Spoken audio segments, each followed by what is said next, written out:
Hey there, folks. Welcome back to our channel, where we break down everyday financial tasks to make your life easier. Today, we're diving into how to get a voided check from Wells Fargo in 2025.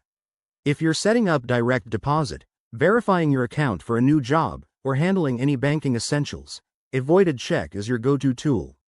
It's basically a check with void written on it, which shares your account details without the risk of it being cashed. Let's walk through this step by step, so you can get it done quickly and hassle-free.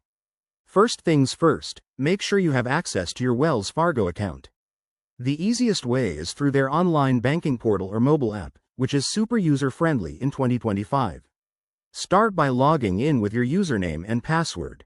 Once you're in, head over to the Accounts or Services section.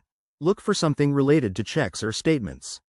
Wells Fargo has updated their interface to be more intuitive, so you should find a feature that allows you to view or request checks. Next, if you're opting for a digital voided check, select the option to void a check from your account.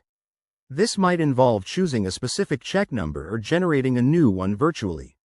Wells Fargo's system will automatically add the void stamp and provide you with a downloadable PDF or image file.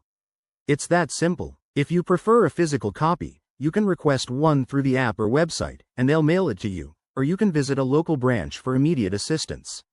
A few tips to keep in mind. Always double-check that your account details are correct on the voided check to avoid any issues.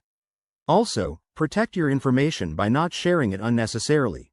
If you're new to Wells Fargo or have any questions, their customer support is top-notch and available 24/7. There you have it. Getting a voided check from Wells Fargo doesn't have to be complicated. By following these steps, you'll be all set in no time. If this video helped you, hit that like button, subscribe for more financial tips, and drop a comment below if you have any questions.